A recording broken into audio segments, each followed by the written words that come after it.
मुंशी प्रेमचंद की कहानी निर्वासन। परशुराम ने मर्यादा से कड़ी आवाज में कहा, दहलीज में रुक जाओ। मर्यादा ने पूछा, ऐसा क्या हो गया कि मुझे दहलीज में रुकने के लिए कह रहे हो? मुझे छूत लग गया क्या?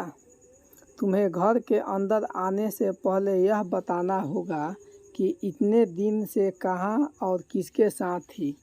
अब यहाँ कैसे और किसके साथ आई हो? परशुराम ने पूछा। मर्यादा बोली, इन बातों को पूछने के बाद में समय नहीं मिलेगा क्या? परशुराम कहने लगा, नहीं, तुम्हें अभी जवाब देना होगा। हम दोनों साथ में ही नदी से बाहर निकले थे। तुम मेरे पीछे चल रही थी, लेकिन अचानक कहाँ चली गई थी? दुखी आवाज में मर्यादा बोलने लगी, आपने देखा नहीं था कि वहाँ अचानक नंगा पथ के साधुओं का हुजूम आ गया था। सारे लोग इधर उधर दौड़ रहे थे, तभी मुझे धक्का लग गया और मैं न जाने किस दिशा में चली गई। जैसे ही थोड़ी भीड़ कम होने लगी, मैं आपको खूब पुकारा। अच्छा, तब क्या हुआ? परशुराम ने पूछा। आप कहीं भी नहीं दिखाई दी तो मैं रोने लग गई। संध्या तक वहीं बैठी। फिर एक लड़के ने आकर मुझसे पूछा कि तुम खो गई हो। मैंने जैसे ही हाँ कहा तो उसने मुझे घर का पता और पति का नाम पूछकर एक डायरी में लिख लिया। फिर मुझे कहा कि तुम्हें घर तक हम पहुंचा देंगे, बस तुम अभी मेरे साथ चलो। मेरे पास कोई रास्ता नहीं था तो मैं उसके साथ चल दी। परशुराम ने एकदम पूछा, वो तुम्हें कहाँ ले गया और वो कौन था? मर्यादा बोली, वह एक सीमित का सेवक था जो मुझे अपने कार्यालय ले गया था। वहाँ उनका अध्यक्ष और कई सारे सेवक थे।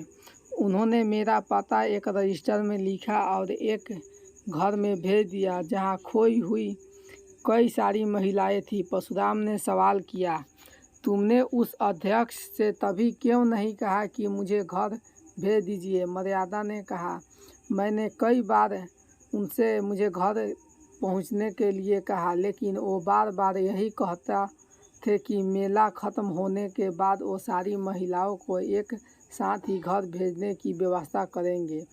इसकी वजह से पैसे और लोगों की कमी थी।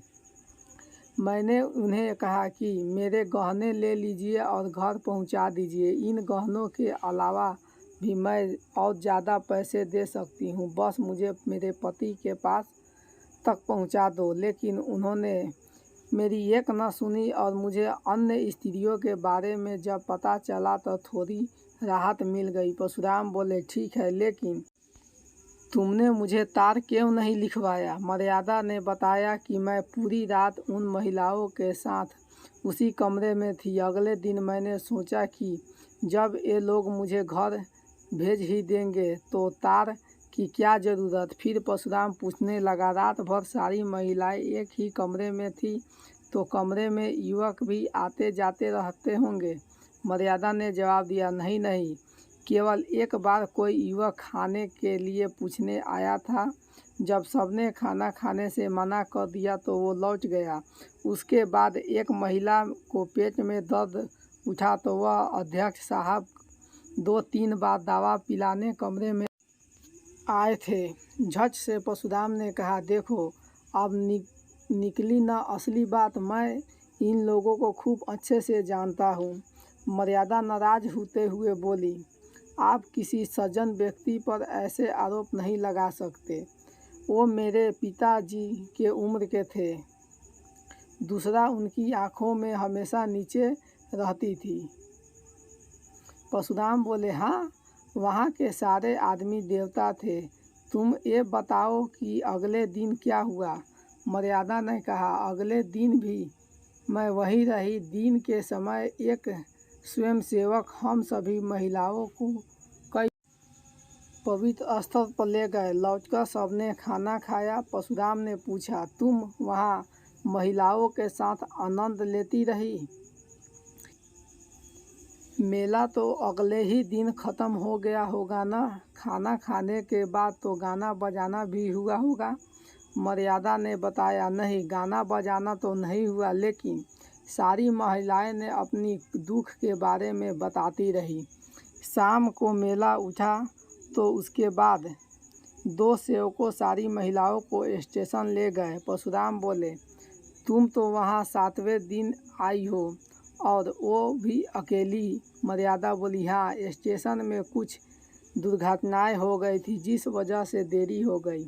परशुराम ने कहा, क्या हुआ था? मर्यादा ने बताया कि जैसे ही वो सेवक टिकट लेने गया तो एक आदमी ने कहा कि गोपीनाथ धर्मशाला में एक इंसान ठहरा हुआ है जिनकी पत्नी खो गई है। उसने जैसा हुलिया बताया वो मुझसे मिलता था। उस आदमी ने मुझे देखकर कहा कि आप उनकी पत्नी जैसी लग रही है।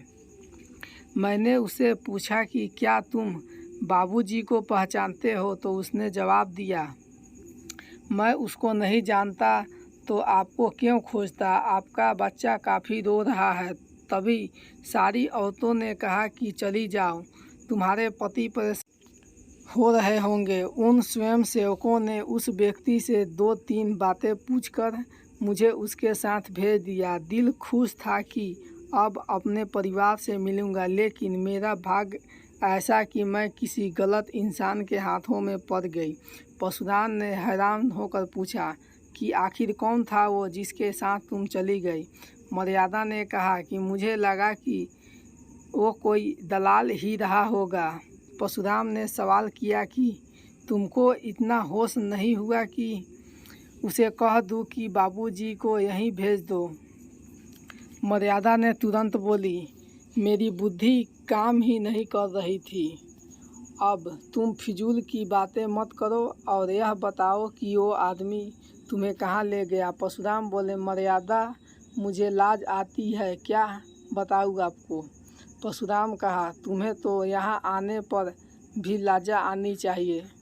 मर्यादा बोलने लगी, देखिए, मुझे किसी ने छुआ तक नहीं, भगवान की कसम खाकर कहती हूँ। परशुराम ने पूछा कि क्या तुम उसका चेहरा कैसा था, बता सकती हो? मर्यादा ने बताया, वो छोटे कद का गहरे रंग का आदमी था, लंबा सा कुर्ता पहना हुआ था और गले में ताबीज भी थी। परशुराम ने कहा, अरे वो तो धर्मशाला को झाड़ू देने वाला था, मैंने उसको तुम्हारे खोने की जानकारी दी थी ना।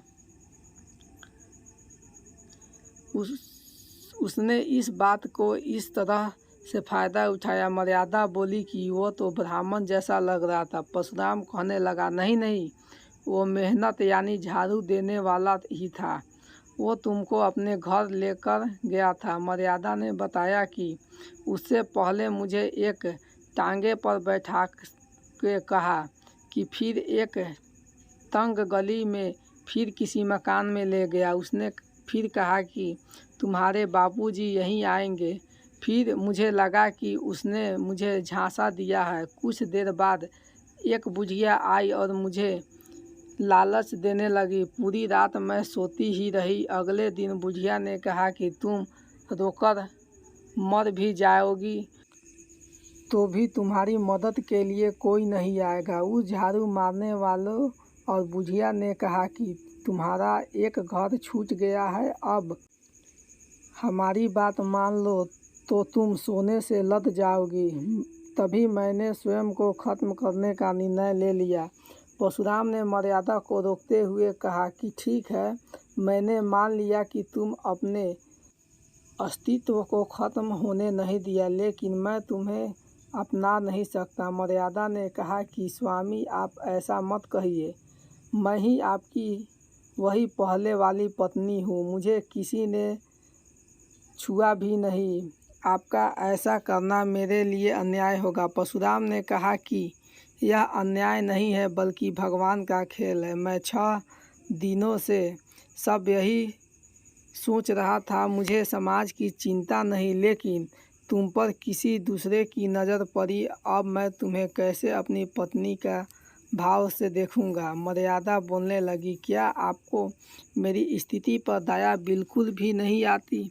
परशुराम ने कहा, घृणा के स्थान पर दया बिल्कुल भी नहीं आ सकती। मैं जीवन भर के लिए तुम्हारा खर्च उठाऊंगा, लेकिन अब तुम्हें अपने साथ नहीं रख सकता हूँ। किसी गैर पुरुष के साथ एक क्षण रहने से भी पवित्रता पूरी तरह से नष्ट हो जाती है। मर्यादा ने पूछा, तुम्हारी यही इच्छा है कि मैं यहाँ से हमेशा के लिए चला जाऊँ? परशुराम ने कहा कि हाँ, मेरी अंतिम इच्छा यही है। मर्यादा बोली, ठीक है फिर, लेकिन मुझे वासुदेव को अपने संग ले जाने दो। परशुराम बोल पड़े, बिल्कुल नहीं, वह मेरा बेटा है। मर्यादा ने पूछा, क्या मैं उसे आखिर बार देख सकती हूँ? अपने बेटे को प्यार कर सकती हूँ? परशुराम ने जवाब दिया, मेरा मन तो नहीं है, लेकिन तुम्हें मन हो तो दूर से ही देख लो। मर्यादा ने कहा, ठीक है, अब जाने दो। सोच लूँगी कि मेरा कोई बेटा ही नहीं था और मैं विधवा हूँ। आज से भाग मुझे जहाँ ले जाएगा मैं वहीं जाऊँगी।